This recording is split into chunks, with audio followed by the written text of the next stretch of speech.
Well, I remember the first time I actually said to someone that I wanted to start a podcast. I was out in London and I was out for drinks. I was speaking with this girl. Of course. I told her that I wanted to start one, and the thing she said was, "Oh, that's the whitest thing I've ever heard."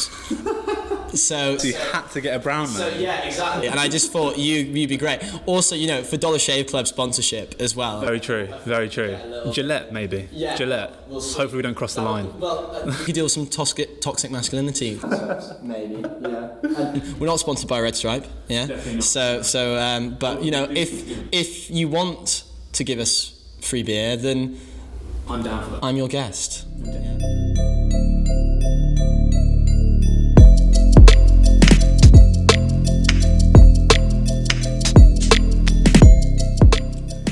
But it's definitely true. I think the conversations that we had were in this long form, broad, deep reaching, and we just thought, why don't we just kind of package this up in some sort of more professional way? So this is where we are. Yeah, and what better way to do it with you, Tom? You know.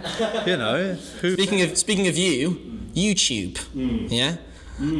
That's where we want to start our first recording, just because we had a series of very long conversations about the development of YouTube. We send each other so many different things on the topic, on the platform, so it kind of made sense as a decent sort of hotbed of interesting ideas to begin, for sure.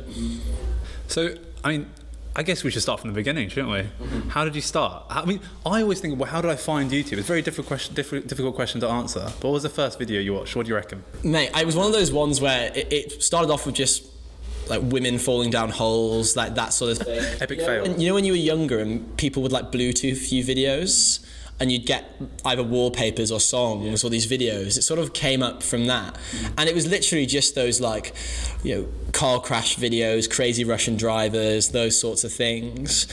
And then the first time I started watching it, I think quite seriously, was when sort of FIFA and gaming YouTube came around. I remember very vividly being at football training once and somebody said, "Oh, there's this guy called KSI you need to check out." I was probably about 13 and it was the Heskey video, the one about Heskey's the best player in the game. Westgarth did not know what was about to hit him. Yeah, and now, that's crazy what I think. These people that basically were sat in their boxes in their living room or in their bedroom screaming at TV, and now they're fighting in big stadiums in boxing matches for millions of people to watch worldwide. I think it's an incredible journey that a lot of these people have gone on, and it kind of shows the strength of the platform more broadly. It's gone from kind of light-hearted entertainment to the alternative to television and mainstream media. Yeah, no, definitely.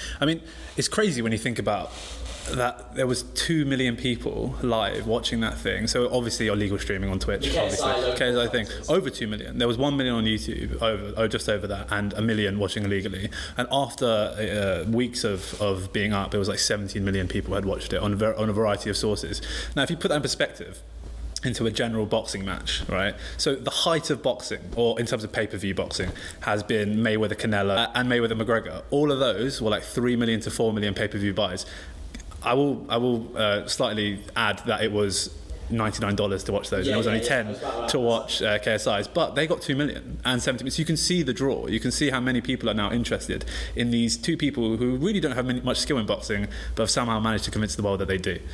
So it's a really an unbelievable platform. I think what caused this to happen is how we get invested in these characters who really are just normal people like us, essentially, or they started that way at least. Maybe not Logan Paul, we can kind of remove him from the conversation, but definitely KSI. Yeah, we got so much in common. And he built his empire from absolutely nothing, and he brought his friends along the way. So, and I think there's something to admire. Like, clearly we like him, right? Something that I think's fascinating is that these people would not have been able to succeed if they'd followed the hoop jumping that they'd have to have gone through in traditional institutions. So, for example, if you have the sports commentators, if you think about like Poet and Vujanic, they wouldn't have really gone through journalism school and then worked at Sky Sports and done that sort of thing. YouTube's provided a completely different avenue for these people to provide entertainment. Another good example is people like Spencer, FC, and True Geordie. There's no way someone like the True Geordie, who sort of has sweared more than I've had hot meals, quite be able to be on Match of the Day or something like that. But things like the Kickoff are getting hundreds of thousands of views every single week, and the numbers that they are doing are rivaling what places like Sky, places like BT are doing on a weekly basis. So it's something that I think a lot of TV companies are definitely looking at to sort of say, should we adopt what YouTube is having in our models? I guess you can see that from the sponsorship they had. I mean, Ladbrokes clearly thought it was a good opportunity, maybe not anymore.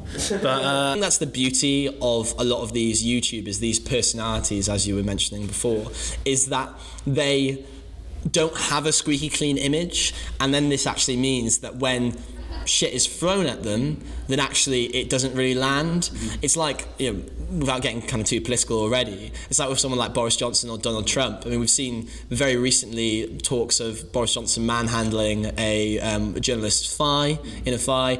That sort of stuff, if journalists think that's going to be the sort of sucker punch that lands on him, then they've completely forgotten about the whole Trump grab him by the pussy thing. These things do not land. And it's the same with someone like True Geordie. People don't care. It was his private messaging. People know that he's a bit freaky like that. It doesn't really matter. But I can see why Ladbrokes, if you've got, I don't know, young kids that are watching, and that's another thing actually, but should Ladbrokes have, be advertising for young people?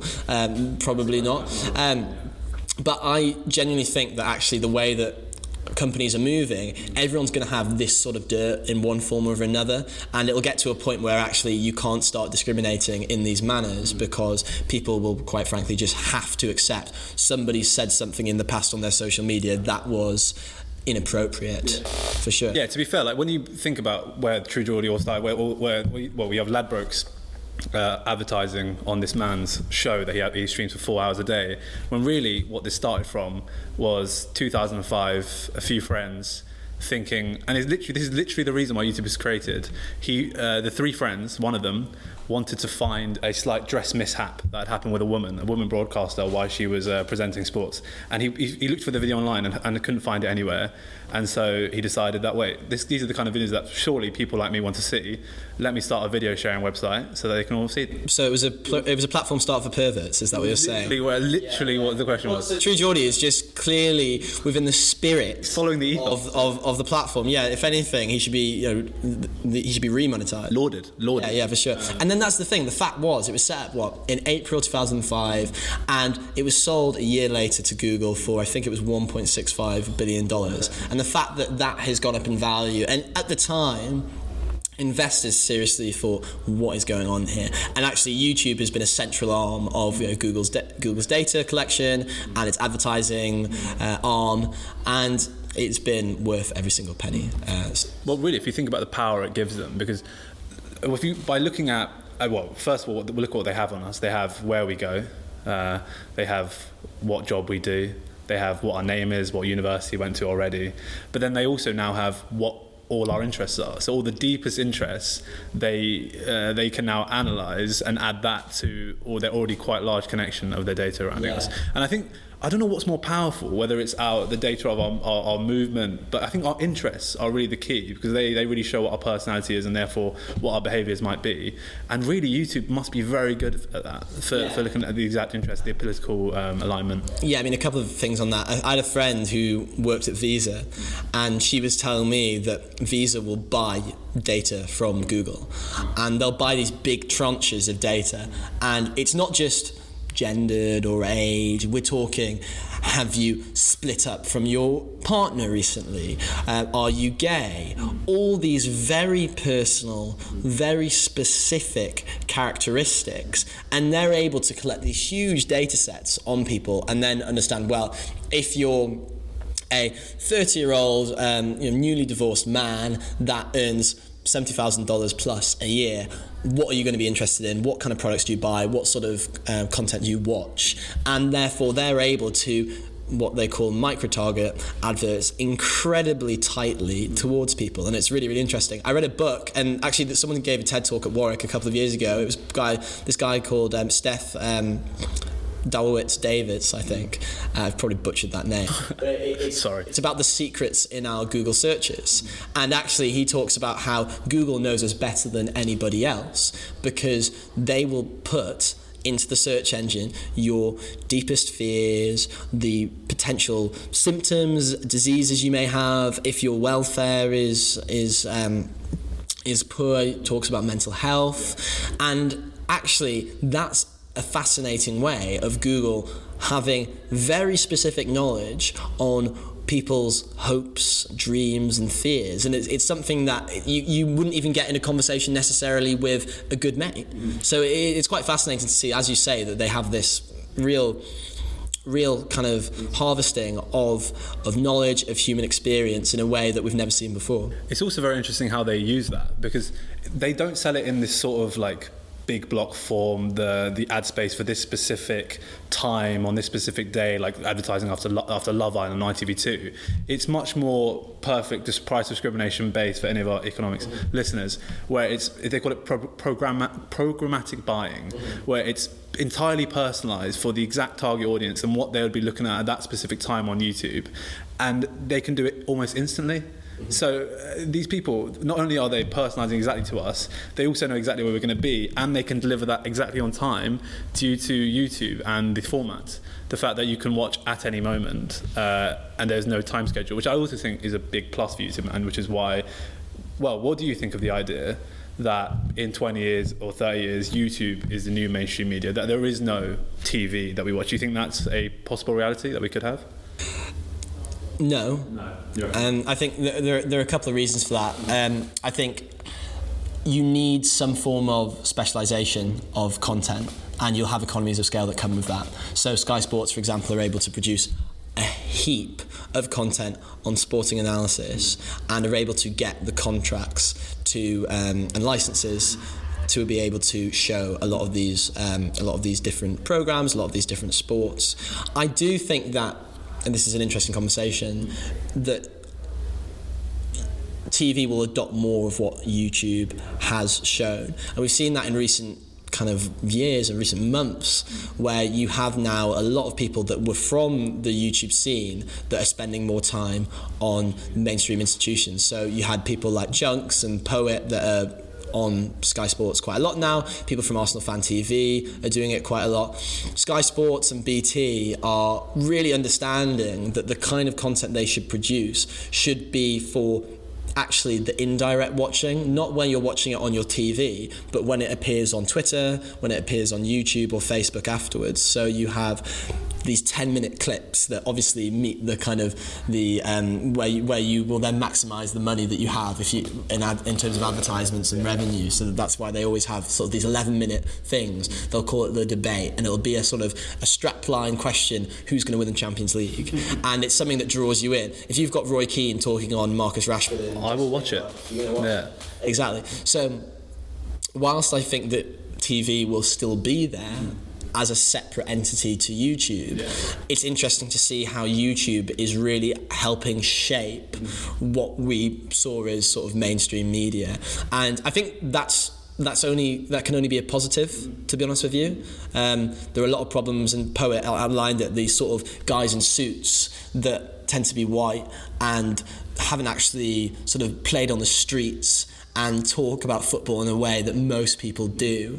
I think it's a breath of fresh air, to be honest, that you have these people that are now kind of bringing it to other people. They had a podcast with Rio Ferdinand only last week, and that's the sort of stuff that you don't really get to see too much on the likes of Sky Sports and BT, and it's fantastic to see. No, I totally agree. I mean, even if you look in this country, and YouTube is still by far it's the minority in terms of the hours used compared to mainstream sources. So I think, for example, it was like 2 hours and 50 minutes an average adult spends watching mainstream TV, and if you compare that to YouTube, it's about 34.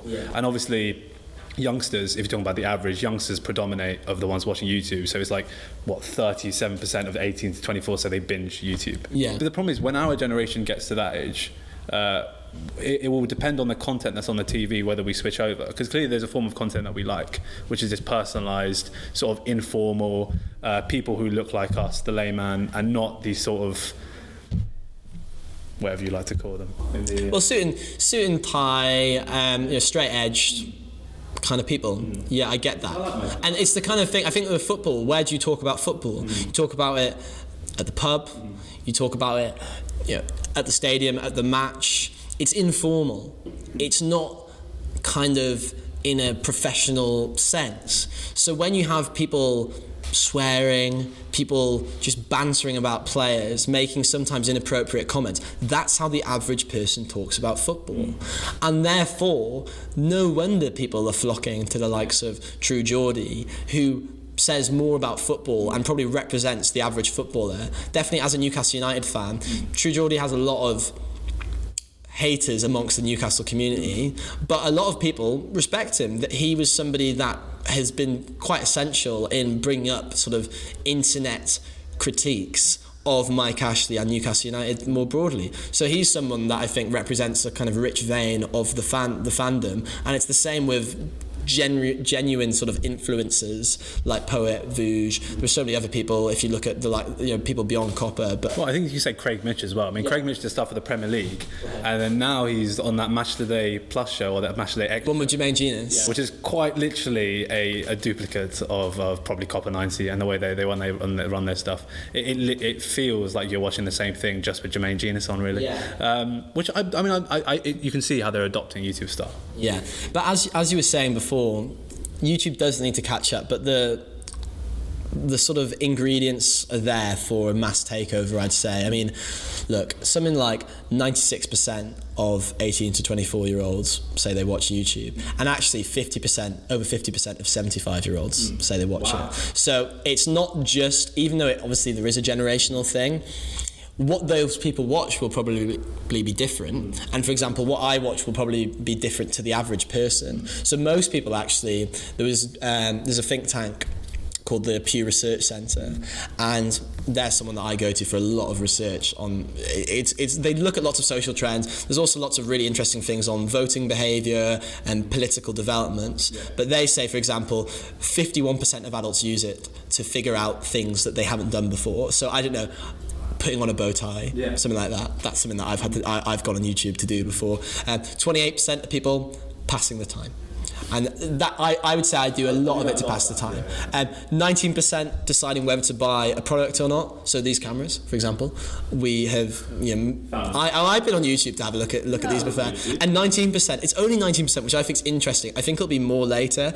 We definitely fall into this category. 19% say they watch it to understand things about the world, which is less than I thought it would be. But I think that just shows the sort of scope of what YouTube offers. It's not just hour-long dense podcasts about things or really cool video essays on stuff. It's light entertainment, it's unboxing of football boots, whatever it may well be.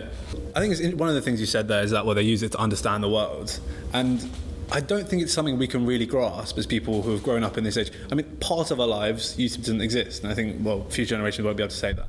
But I mean, you can go on YouTube and type in anything you want, whether it's educational, whether it's sport-based, or whether it's a new maths formula that you want to learn, whether you want to learn about the development of politics. You can do that within an instant. Now, 10 years ago, 15 years ago, this wasn't even a consideration in people's minds that you could even search for these things. And of course, things like Google were made in 1999, but I think video content is a whole different form of content where you can really grasp an idea. I mean, I can certainly think that I learn much better through, like if you were talking to me, I could learn much more than if you just text me something. I mean, in terms of my memory actually grasping that idea.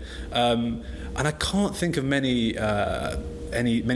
technologies in the past that have really aided the dissemination of information in the way that YouTube has. I mean, you can put Google into the same category, but I think YouTube in terms of video sharing is special. That would be my argument. Yeah, I mean, it's up there with the Gutenberg printing press, in my opinion. There was a really interesting podcast that Jordan Peterson went on a Joe Rogan podcast. Jordan Peterson, for anyone who's not listening, or not listening to the world, is a clinical psychologist, cultural critic, conservative commentator, and he made a really important point, which was that the spoken word for the first time is more powerful than the written word.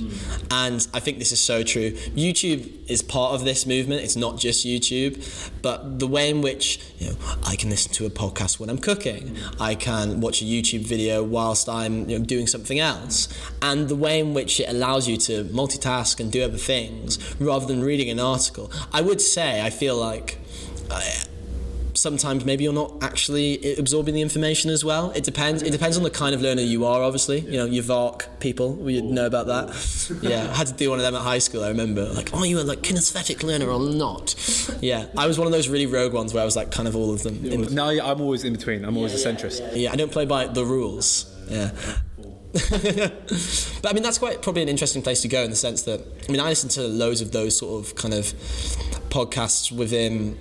I had a sort of moment, I think, where I watched a lot of the sort of intellectual dark web, which for people that like, don't know what the intellectual dark web is, it's this sort of like motley crew of journalists, academics, podcasters, political commentators that largely are critical of political correctness, the feminist movement, Islam, or kind of more extreme forms. General conservative principles, small government, you know, tight immigration. The thing that the IDW say is that they're not all right-wing. And so you'll have people like Dave Rubin that will come out and say, oh, well, Sam Harris, for example, is a Democrat. Brett Weinstein's another example of this. And they sort of laud these people as a sort of shield to say, look, we're not these hardcore conservatives that are funded by, you know, the Koch brothers and all the rest of it. And look, there is truth, they're not all the same, but where they are the same, I think they've got a couple of things in common. They are critical of an increasingly anti-free speech environment. They're also kinds of people that have been cancelled in some way by mainstream institutions, and a lot of people that get cancelled by mainstream institutions end up finding solace on YouTube. So even people like Tommy Robinson, Sargon Avocad, who ran to be a member of European Parliament, have big followings on YouTube. Just a slight tangent. I mean, one of the most surprising ones is O.J. Simpson. Yeah, I mean, that man has a huge following. I don't understand how it's possible. I mean, I see his videos on Twitter, and I mean, I can't even watch them, to be honest with you, because he did those murders. I mean, if you watched it, he did those murders. He definitely did it. And it's shocking. I mean, there must be something deep within us that somehow, I don't know, entices us to this sort of human being. That why are we interested in O.J. Simpson? I don't really understand it. It's the same reason that we have these series and myriads of Netflix documentaries on sociopaths, whether it's all serial killers, whether it's Ted Bundy, whether it's things like Mindhunter, these particular programs. I mean, it is fascinating. But I mean, back to the point, which was that these people represent a sort of space which isn't able to be discussed about in the mainstream media. Now, whether that's right or wrong is, you know, up for discussion, but it can be really interesting. You know, I'd say I've had my Jordan Peterson moments for, you know, certain reasons that we'll maybe talk about on other shows, and you kind of come along and see these videos of Ben Shapiro destroying people. Yeah. This is another thing that YouTube, the algorithm on YouTube, and we'll get into this in a bit, but it likes this combative nature. If the fact is you've destroyed someone or schooled someone, and they like the idea that we were almost kind of humiliating the other side, and it's a new thing that has definitely sort of trickled down into sort of the realpolitik in mainstream politics. You see it now, particularly if you look at the way that the Conservative Party put their things out on Twitter. It'll be Boris Johnson at the dispatch box destroying or humiliating Jeremy Corbyn, and they'll say that word, and you see it in the newspapers as well. It'll be in capital letters, and it's fascinating to see that kind of discourse has been adopted by the mainstream institutions that were sort of the gatekeepers of information previously. I would say, to be fair, there's been a slight pushback in that in the Commons over the past week, where they've stopped using these kind of surrendering, betrayal, these kind of the connotations of war that they keep on producing. But no, on your main topic, to be fair, the first Jordan Peterson video I ever watched was, and they didn't show me the psychological significance of the Bible or his stuff on the meaning of life. They showed me Jordan Peterson destroys SJW, shouting in his face. No.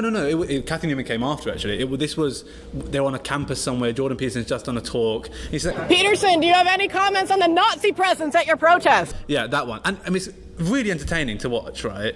But and then of course I clicked on that, and then of course there's Ben Shapiro. Of course there's the Ben Shapiro one, and this is quite the sad thing, is that what we're seeing is quite obviously an educated scholar going up against an unassuming college student who's just come along to a lecture and obviously decides to challenge, because as you should do. But obviously they're not well prepared to come up against, the Shapiros of the world, right? So it is very interesting how they create this rabbit hole. But I think what's also very interesting is how once you go on to something which is, let's say, alt-right, somehow there is this feedback loop where YouTube realizes, oh wait, you're interested in this, let me give you something a little bit deeper. And then you go to the maybe you started on like the conservative principles and maybe dark humor, and it twists you down the line of maybe white supremacy, right? Have you ever encountered those videos like that? Yeah, I mean, they call this the libertarian-alt-right pipeline. Mm-hmm. So it's the idea that, as you said, the algorithm will push more and more extreme views upon you. And the reason I think that they do that, I read an interview with a former Google engineer, and what they want to do is basically maximize the amount of time that you as a watcher or a viewer spends on the platform.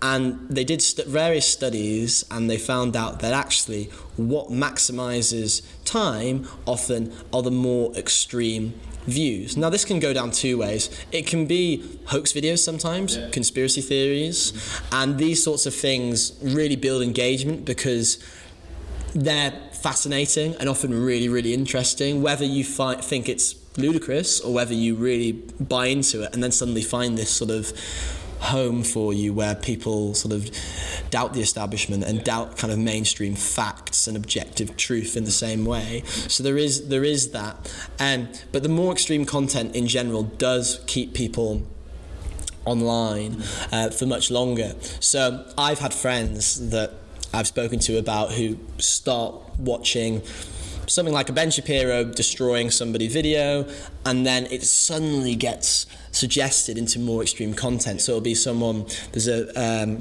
Canadian commentator called Stefan Molyneux, and he promotes what's known as like race science, which is the idea that the IQs of people of different colours are different, and it's effectively a white supremacist argument.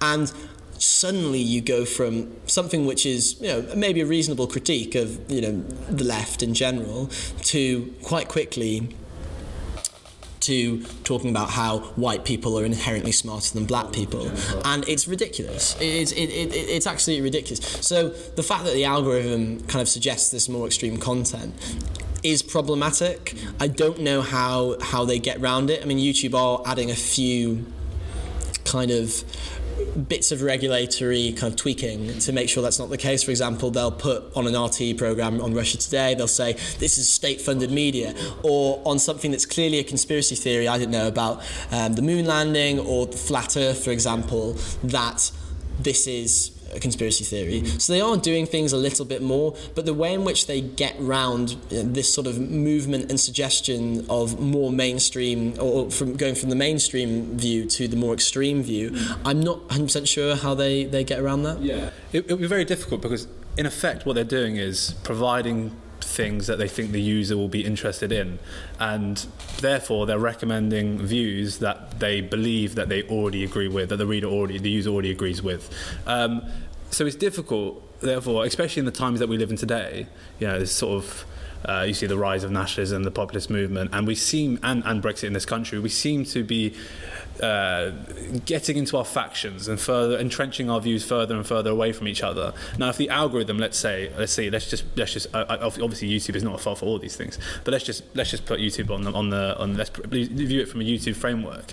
If I'm someone who's a vote leave, right? If I'm that person, therefore it's going to show me vote leave people, and I'm going to go deeper down this rabbit hole. And maybe a way to solve this issue would be if it recommends you based on topic, rather than the view that is being given. For example, you can have a vote, they can recommend you. Then again, would you click on that though? That's the thing, would you click on it? So this is actually something I had an idea for, and I've wanted to speak about to someone that's involved in coding, but I don't have that background, so I can't really pursue it myself. But what I was interested in pursuing was an idea where you have a sort of reflection button where what you do is, if you're on something like Twitter or something like YouTube, where your feed is based upon people you follow or subscribe to, people you like, videos you watch, is there an opportunity for you to see, well, what's the other side of the coin? So for example, if you're a left-wing writer, somebody that's very critical of capitalism, someone that believes in social justice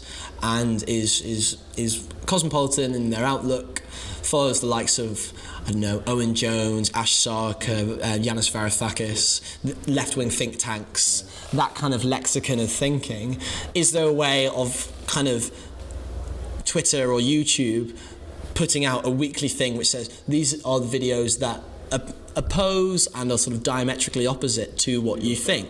And at least people think that they think freely. People think that they will expose themselves to the other side of the argument, and that they are critical thinkers that operate in the marketplace of ideas, all the rest of that. The reality is they're not. People are in these echo chambers and bubbles online.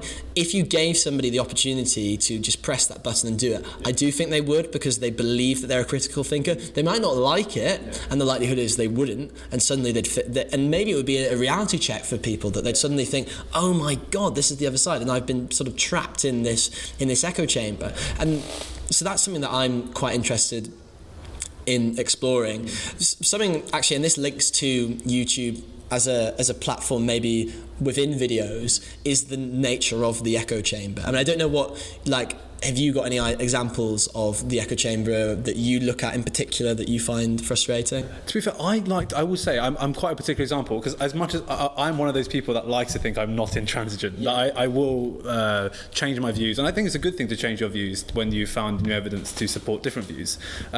So I don't know, I wouldn't claim I was the best example of someone who has an understanding of an echo chamber, but and the way I kind of get around that is just following people from all sides, really. Like on my Twitter, I like to follow commenters from the right side, or the left side, or on the YouTube, some sort of dark humour right commentators, and the left side as well. I think it all kind of adds to your understanding. What I mean is that there are particular platforms and programs within YouTube, and I'll give some examples just to kind of jog the memory. Things like, on the left you have Tisky Sour, which is a podcast run by Novara Media, and there's some Novara Media are sort of outriders of the Corbyn movement, and they basically only really get on other left-wing thinkers, and they only talk about ideas within the sort of socialist frame. It's very, very rare that you get somebody that's actually sort of subscribes to the Washington Consensus or the sort of end of history way of thinking about the world, and when they do, it's brilliant. They had someone from The Economist on, called Callum Williams, who is absolutely superb, but it's super, super rare. You normally get the George Monbios of the world, the Grace Blakeleys, who are very good thinkers and people that I would love to have conversations with, but they're ultimately kind of all fighting the same battles. That's a problem on the left. You also have it on the right as well, with the likes of the Daily Wire, Louder with Crowder, and this is something that frustrates me. You have these shows where it'll obviously be named after yourself as well, because you're a narcissist. So it'll be I was thinking The Week with Westgarth. I'm not sure. Don't think there's a ring to it. Yeah, the daily Dandawate. The daily Dandawate could work. Actually, I think that could work. I'm gonna do that. But what I mean is, you'll have these platforms where it'll be these people in a studio, and it'll be like, my name's Sam Cedar, and I'll be going on about these things, and then they'll have these like skinny white lap boys in the background being, Sam, you're so funny, you're so funny. That's quite literally the Hodge twins. And they'll do it then. It's the same with Louder with Crowder. They have these things, and it's pathetic. It's honest. It's embarrassing that they think that suddenly they're interrogating people. They really need to get on people from the other side, and this is a problem with YouTube, and why I think mainstream TV has a place. They can be held to account far more. Ultimately, someone like the BBC has to, and we can all have our criticisms of the BBC, has to hear both sides of the argument. It has to interrogate whatever position you hold from a different perspective, and I think that's the way it should be done. The problem with YouTube are the Daily Wire has no civic duty to do that, and it doesn't necessarily have to. But the problem is that it leads to these problems where people aren't being fact-checked, they aren't being held to account, they're not being exposed to the other side of the debate, and therefore you do have these echo chambers that are created. The beauty of even newspapers, The Guardian has a lot of right-wing writers that write there, even The Telegraph gets the odd sort of left-wing or sort of New Labour type, it's not as good for that, but you have that kind of interlocuting in some way, whereas YouTube, very rarely, there are some channels that do it excellently, but there's a lot of the mainstream big ones, people watch and listen to what they like to hear. So therefore, it's no wonder that when Ben Shapiro goes on about how the liberal left are no longer liberal and they just hate free speech and are the nanny state kind of on steroids, they like to hear that, even if sometimes it's true, sometimes it's not. Well, to be fair, if you look on the individual level, if Ben Shapiro tried to get, let's say, Ash Sarkar, if that was a link-up, Christ, what a link-up that'd be, but Ash Sarkar, Ben Shapiro, to be fair, Ben Shapiro might get a lot of hate for giving Ash Sarkar. Like, people are like, why are you getting this so-and-so on the show? Like, I don't want to be listening to her. And Ben Shapiro probably understands that he would get the hate also. I think, looking from another view, it's also the fact that, the YouTube's, the great part about YouTube is that people have the autonomy to upload whatever they want, right? And whether it's of the lowest quality and the highest quality. And I think this beautiful thing about YouTube actually has become its Achilles heel, because now it has so much power, there is no civic duty, as you say, to have people of different opinions on, and people have an endless supply of videos that they can put up, and therefore they can just perpetuate these echo chambers. So this is the balance that now is to be had on YouTube. So do we need to have some sort of restriction on what people can upload, or some accountability put in place? Where, I mean, to be fair, they tried to ban a lot of the white supremacists over the recent months, but there was quite a lot of backlash. I don't know if you heard about this. Yeah, I mean, I saw it with Alex Jones, for example. I mean, I'm not sure if some people would put him in that bracket of white supremacist, but Infowars, which is Alex Jones's main channel. Alex Jones, for people that don't know, is a big-time conspiracy theorist, very entertaining if you kind of take what he says with a pinch of salt. Many pinches. But ultimately has gotten into a lot of trouble for suggesting that things like the Charlottesville massacre was staged, and a series of other really kind of horrendous offensive gaffes. Don't forget the chemtrails. Oh, yeah. Can't forget the chemtrails. Chemtrails. Yeah. I've got quite a good Alex Jones impression, actually. Maybe for another episode. Well, I'll dress up.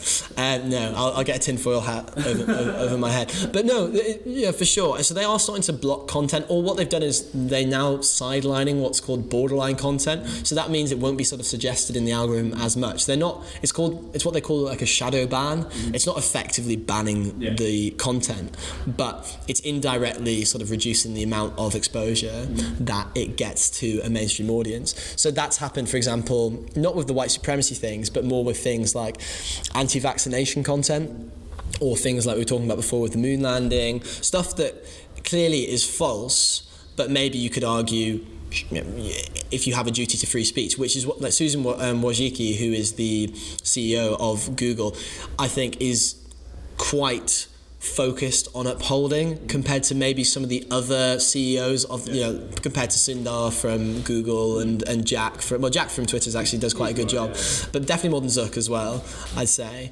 But yeah, we'll see. What do you think? To be fair, it was quite interesting what they did. I mean, I had this recently. I tried to search. So I was showing my friend. I was trying to show them some of the combative interviews of Jordan Peterson. So I was showing. I typed in Jordan Peterson destroys SAW feminists, right? I typed that in. Nothing of what I used to see comes up at all.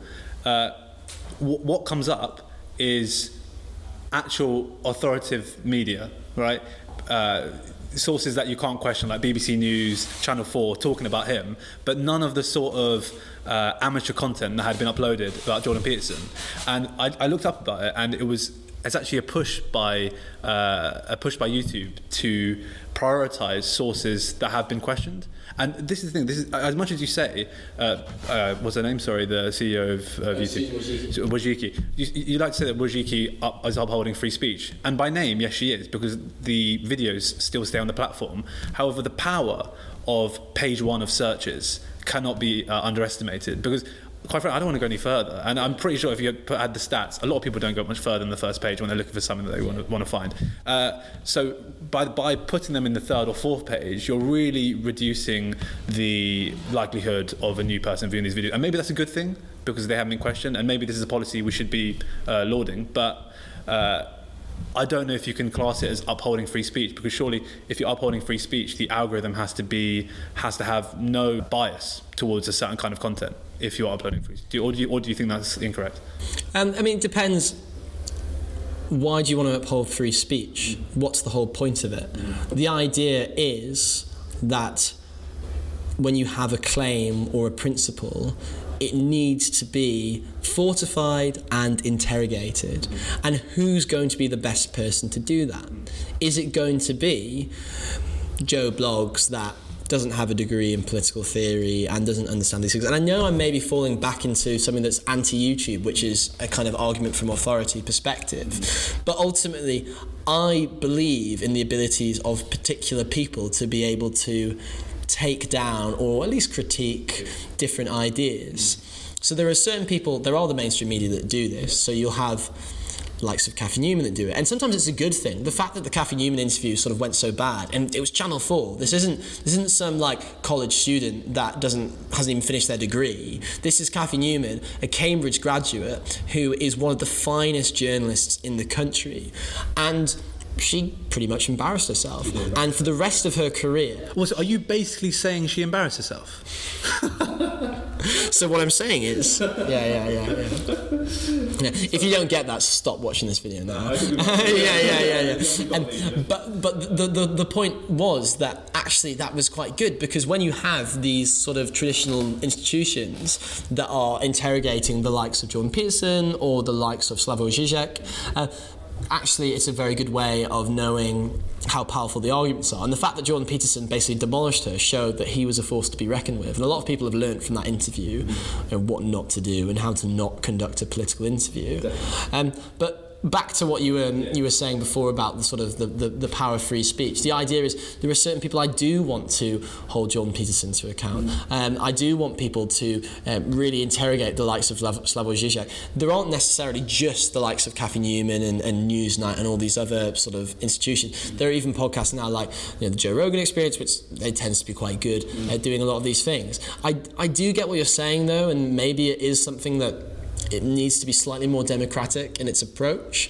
But ultimately, when you're in an age where there's so much misinformation and, like you say, an information overload, you need to constructively think about what are the best channels engaging with the ideas, and that's what YouTube should be about. It's about, it's about, if you're going to have the intellectual dark web on there, you want the people that are kind of thinking about them in the best way. And this leads on to something I kind of was interested in talking about, which is people like what they call like bread tubes, so this sort of left-wing aspect of YouTube that deal often with the IDW in what I think are very productive means if you're a left-wing thinker, the likes of Philosophy Tube, the likes of ContraPoints, H Bomber Guy, that are actually taking the likes of what Shapiro and Jordan Peterson saying seriously and at face value. They don't mock, they don't sort of just throw away and dismiss the ideas as racist. They give them credence where it's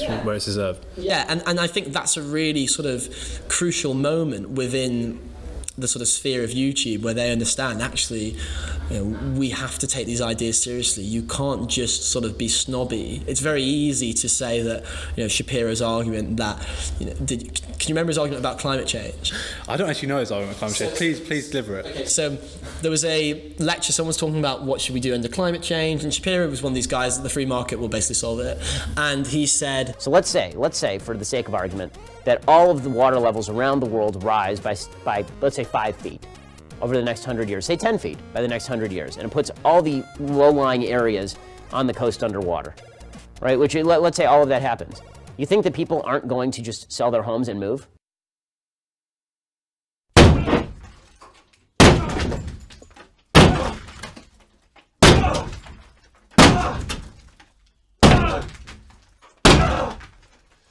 Just one small problem. Sell their houses to who, Ben? Fucking Aquaman! And so that... So it's like, it's very easy to just... And to be fair, HBOM guy did a really funny video essay on this where he responded and goes, who's gonna buy them? Fucking Aquaman? And it was very jokes. To be fair, Ben Shapiro has also said some other very questionable things, i.e., if you're working 2 jobs, you're probably doing it wrong. That's a you problem. So I want to return a little bit to the power of free speech, to be honest. I think that'd be quite nice to touch on, because if you look today, we can talk about these abstract concepts like Zero Books, ContraPoints, Philosophy Tube, who are having great effect to people like us online. But if you think about the reality of the situation is that people don't really have freedom of speech like we have in this country. I mean, if you look at what's happening in Egypt right now, there's a sort of exiled, disgruntled businessman called Muhammad Ali, who, due to his posts on YouTube, talking about the problems of the new austerity in Egypt, the rising poverty, the autocratic regime of Fatih al-Sisi,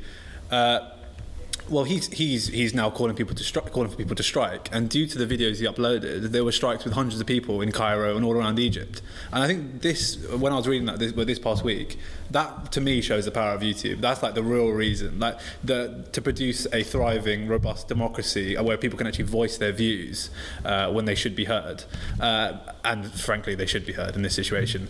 And without YouTube, that wouldn't be possible. Right, and so it's all well and good for us to say, they should be censoring little bits of these, to stop the radicalisation of certain people within our society.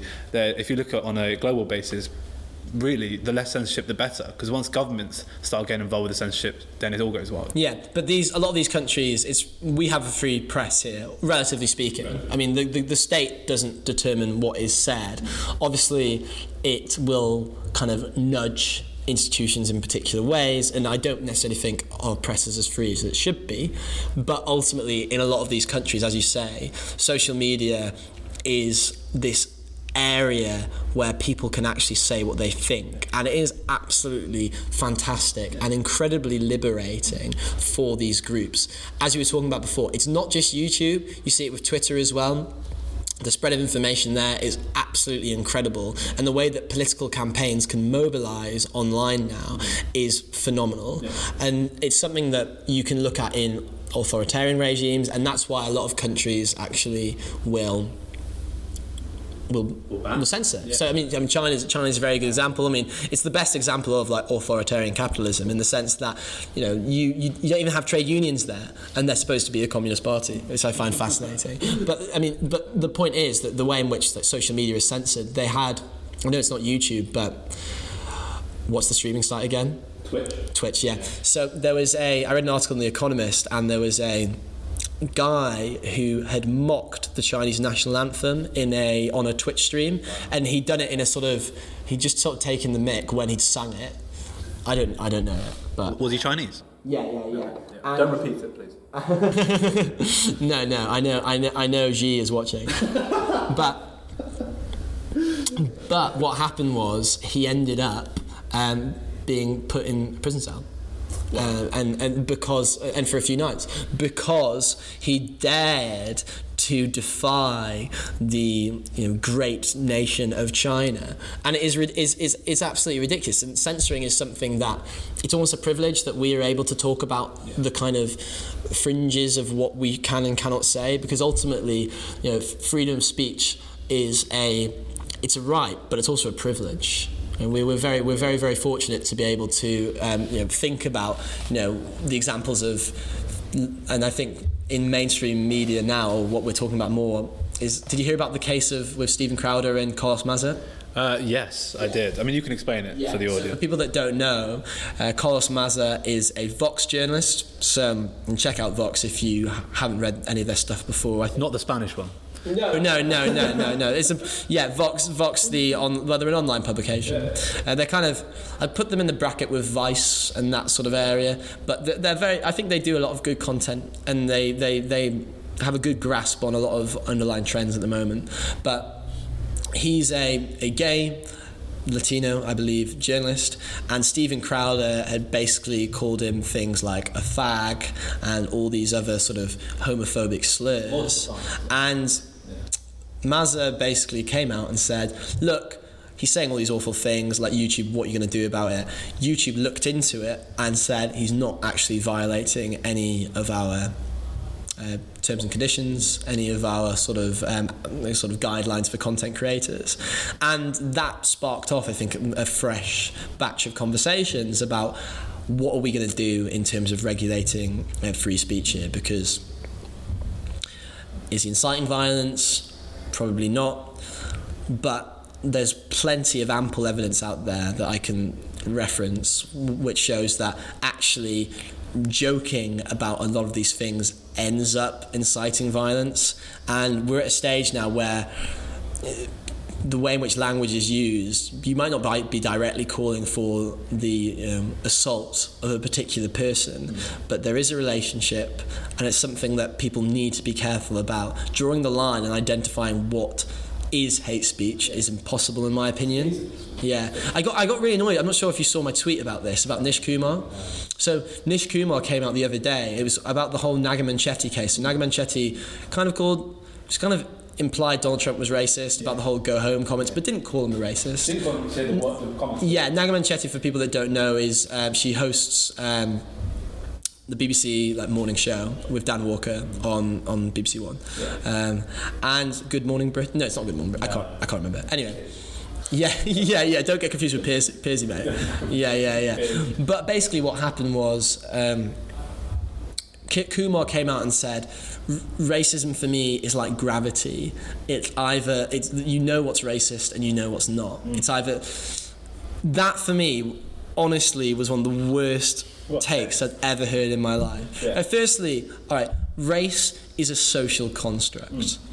That is absolutely clear. The idea of what it meant to be white, what it meant to be brown, what it meant to be black was artificially created through our social and cultural context. And that meant it then created dynamics of power so that people could legitimize particular forms of behavior towards other groups, whether it was denying them access to rights, whether it was making sure that they didn't have the same sort of economic conditions, whether you could just sort of racially abuse someone or not. All these different forms. So if race is a social construct, then whatever is racist, therefore, must be a product of your social environment. You can't necessarily say that something is racist if, for example, it is based upon something that happened in the past. For example, things like blackfacing that we've seen.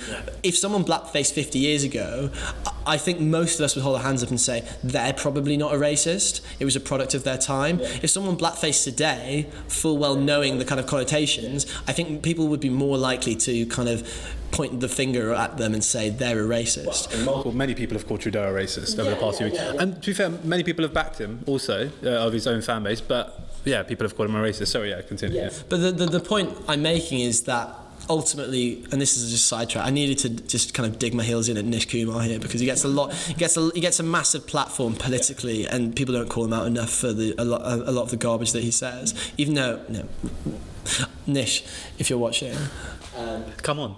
Yeah, come on the show, please. But the point is, it was complete nonsense, and this is why defining hate is so hard, because it's a product of your social environment. This is always the distinction between freedom of speech and where you draw the line, because where we draw a line in this country is whether it's inciting hatred, right? Am I correct in saying that? Whether it's inciting hatred on someone else, you don't have to be. Yeah, hatred or violence. Being a proponent of attacking someone, but if it's inciting hatred in some sort of indirect way, then that's also false. And I think we saw that with the Nazi dog or the Nazi pug. Exactly, we saw really the lines of free speech in this country and where they can be drawn at very weird points. When I think in that situation, what I would say on the matter was that I saw that as a joke.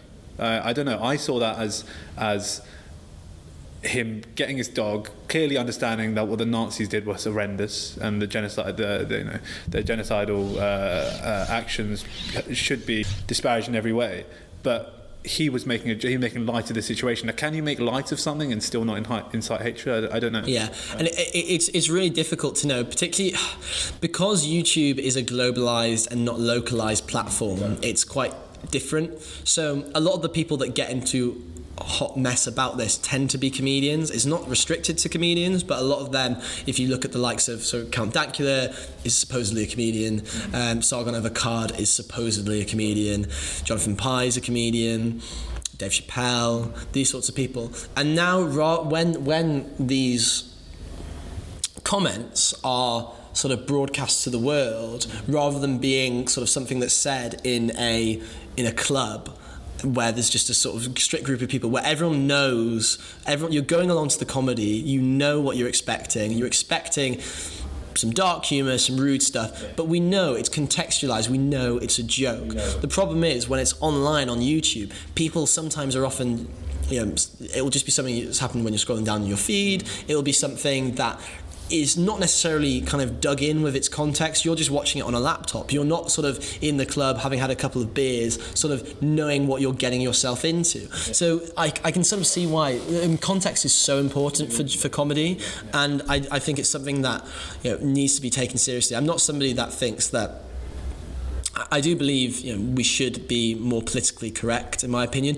After all, it's just being polite. Yeah. But at the same time, context of a joke matters. Whether it's the fact that, I don't know, for example, if you're of a particular colour skin, you can make a joke about that different background, or it'd be more acceptable to do it than me as a white guy making a joke about you could make a joke about Asian people. I'll give you the pass though. I'll give you the brown pass. So you take it. Thank you. I'll use it off camera. Yeah. No, I won't. BBC, I won't. Yeah. Wall Street Journal, Economist, because you clearly can't do that. There's a very good Radio 4 show about impartiality with the BBC, and it was hosted by James Harding, who used to be the director of the BBC. He co-founded Tortoise Media, and quick plug, obviously, I'm the Tortoise brand ambassador at work, so but he was having these conversations with the likes of Robert Peston, with the likes of Julia Hartley-Brewer, who are very esteemed journalists, and they were talking about what's the role of these sort of gatekeepers of information. Do we say things are what they are, or do we just say, let's give a platform to these views, let's interrogate them and let the viewers decide for themselves? And I think it's a bit of a sort of crisis that the likes of the BBC are going through at the moment, and they need to kind of work it out. The beauty is that now there are so many different, channels now, that YouTube is a great example of that, where you can get people calling people out and being like, this is racist or this is X, Y, and Z, and they're not bound by impartiality guidelines. And I think if we want a successful media, we need a good balance of impartial and biased media.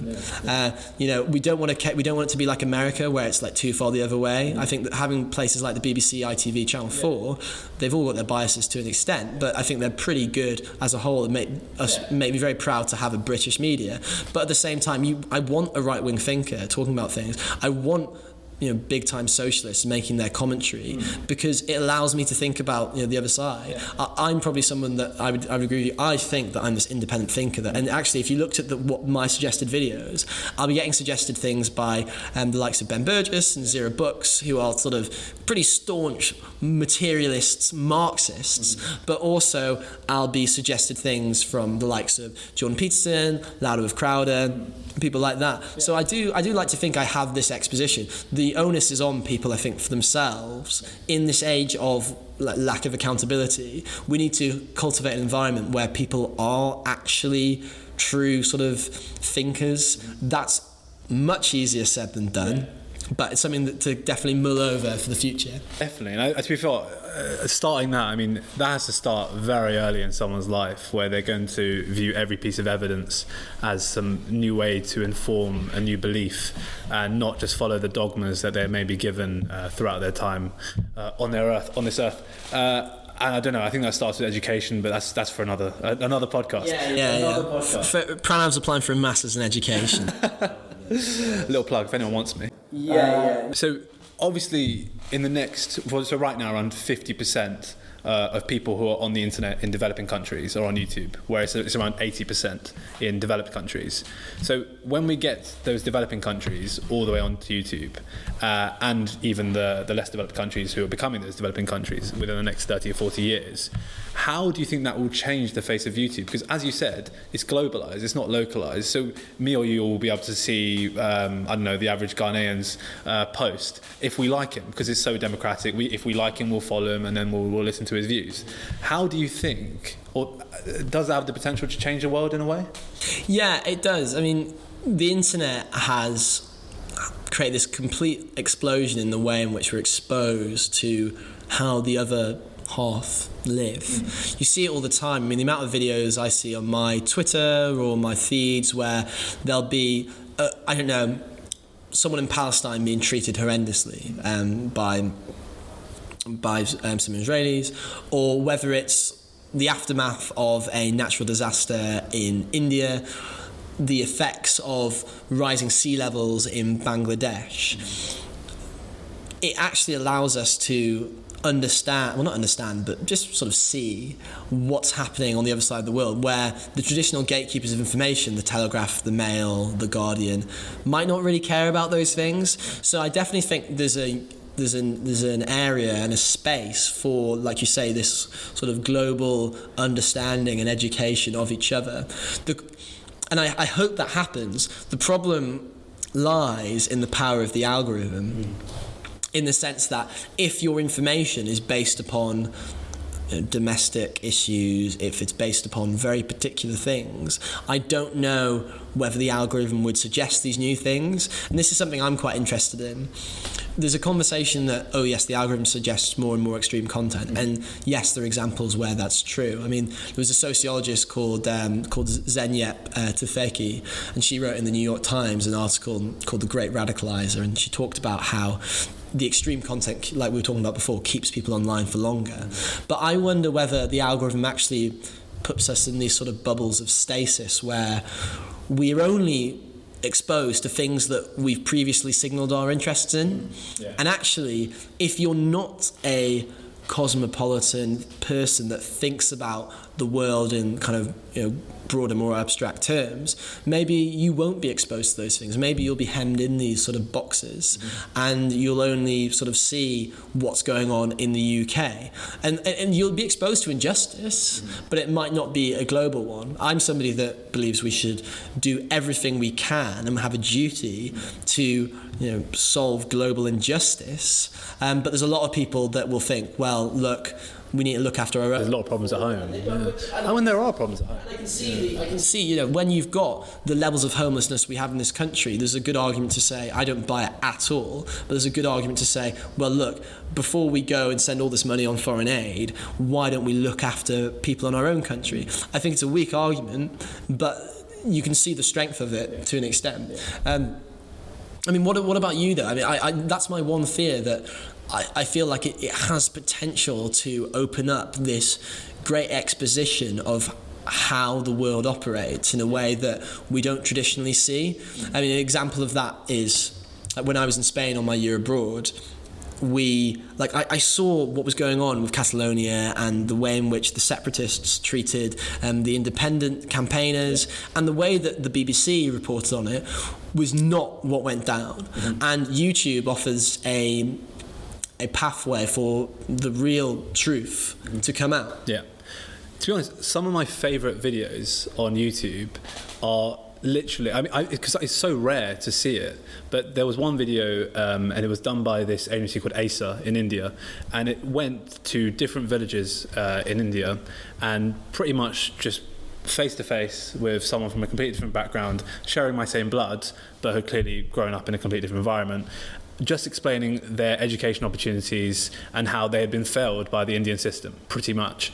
And I love that, because you're getting a deep insight into someone else's life who's obviously doesn't have the means to buy a camera yet, but will have in the future. And then the other video is one called Humans. and it's the similar thing done with slightly more funding. They go to places around the world and just get people of all classes, people of all beliefs, talking about the issues they face in their lives. And I'll show you it because it's very interesting. Yeah. And that's the kind of content I really love. And if the second internet revolution, as The Economist coined it, brings this kind of content to YouTube on a more regular basis, I think that could have a real positive effect on the world. Yeah, I agree. And I'm starting to notice these sort of healing forms of and unifying channels that are kind of cropping up in an age of quite a sort of divided, polarized discourse. A channel that I really like is a channel called Jubilee, and they will do, I don't know, working class people versus very millionaires, and it'll be a conversation. Have you earned your money?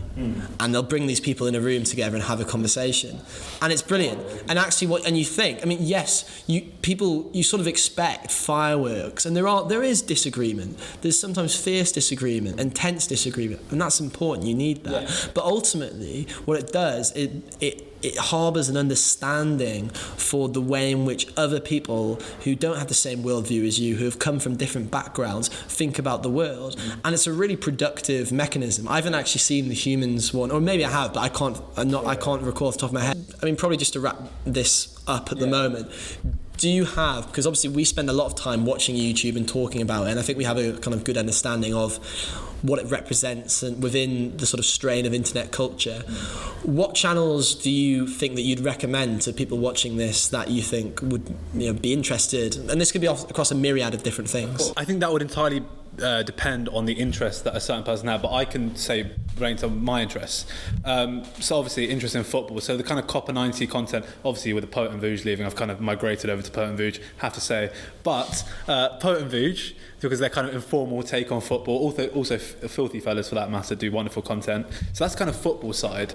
But then if you look on the other angle, another interest is maybe cooking. So if you look at the Matthew Mattisons of the world who produce quality content, then you look at the other side of maybe the more political, spiritual side, the Jordan Petersons, people from both ends of the spectrum, whether it's the Zero Books or whether it's the Jordan Petersons and the Ben Shapiros, if you want to hear what rubbish they're coming out with today. That's Ben Shapiro, not Jordan Peterson. I'll leave him to the side. Yeah, what's this all about? Hey, allow him for a sec. Postmodern. Postmodern. But to be honest, there's a multitude. There's many more that I could name, but really, for every interest, there is a YouTube video for that interest. I think that's what I believe. What about you? Have you got any special ones that you'd recommend? Yeah, I mean, the thing is, and part of the reason we started this podcast was because we spoke about very similar things. So obviously there'll be commonalities amongst this. So I watch quite a lot of sort of spiritual things. I think it's really helped me a lot of the time, like my mental health. So Jordan Peterson was somebody that came at a time where I really just needed somebody to kind of shape me and make me think about what I was doing wrong in my life. He was someone that was really good. Russell Brand, for that matter, he's not got a background in psychology, but he does a lot on spirituality, on reflection, whether it's things about getting over a relationship or dealing with stress and anxiety, dealing with bereavement and death. He's somebody that I think has really kind of cleaned up his act, and I take him far more seriously and have a lot of respect for him compared to when he kind of went on the Question Time 6 or 7 years ago and suffered from verbal diarrhea, basically. I mean, I have a lot of time for Russell Brand. People, as you say, the likes of True Geordie and Spencer, I think do just really funny things to like pass the time. True News is a really good example where they'll just sort of take the mick out of internet culture, and I find it really funny. Channel 4 do some really good sort of takes on what's going on in the modern world at the moment. They have some really good podcasts, whether it's like Ways to Change the World with Christian Guru Murthy and other stuff like that. The political thing, I mean, my advice for people is like, please look across the spectrum, whether it's the likes of ContraPoints, Philosophy Tube, Zero Books, I think are really making ground there, or whether it's the sort of right-wing commentators. Douglas Carswell has a new podcast out, which is actually pretty good at the moment. Yeah, I guess I'll have to follow. He's a much more serious political thinker. Like, yeah, I think I could pull him up on a thing or two, but ultimately he's someone that I take seriously, as opposed to far more seriously than a Shapiro. I mean, of course. Yeah, Yeah, but even in the sense that his arguments are far more logically coherent. Shapiro will kind of claim to be the sort of arbiter of moral fact, logic and reason, and then will commit basically every logical fallacy under the sun. So we'll see how that goes. But yeah, I mean, apart from that, it's just a channel where you can really just sort of find whatever you're interested in as well. And ultimately, the algorithm will suggest all these different range of things, but don't be limited to that. I mean, the amount of times that you've kind of alluded me to things and I've alluded you to things. My brother's shown me stuff that I'd not thought about before. People you disagree with, just ask them what do they listen to or what do they watch on YouTube. I think that's just a good way of sort of operating in the 21st century, because these sort of forms of video essays often are replacing traditional ways of communicating information. Like you say, I mean, I love a good Guardian long read or a good Economist sort of open futures essay, but also I know that there's some really cool things online that I want to watch, and if it happens to be packaged in a sort of colourful, creative way, then it's going to grab my attention even more. No, I totally agree. I think there is no limit to how YouTube can educate a person. I mean, to be fair, if I could ask one more point, I think the impact this had on education, for example, things like the Khan Academy, where, I mean, the man. Of course you'd say that. Of course I would. But the man has videos on every subject, free to look, free to watch anywhere in the world. And it's beautiful. I mean, it's completely world changing. A lot of students will watch their stuff online now. Like, you've got Tutors to You as well. Jeff Riley, who founded Tutor to You, followed me on Twitter, and then he unfollowed me. I checked the other day. I was actually gutted. I was really upset. Like, I'd been shown Jeff Riley from a young age, and he followed. Honestly, I showed it to all my friends that did economics at A level, and then I checked the other day, and it wasn't there. And honestly, I don't know what it was. I don't know. Obviously, my tweet essays, but there, But Jeff, I love you, mate. But I'm not going to change my ways for you. No.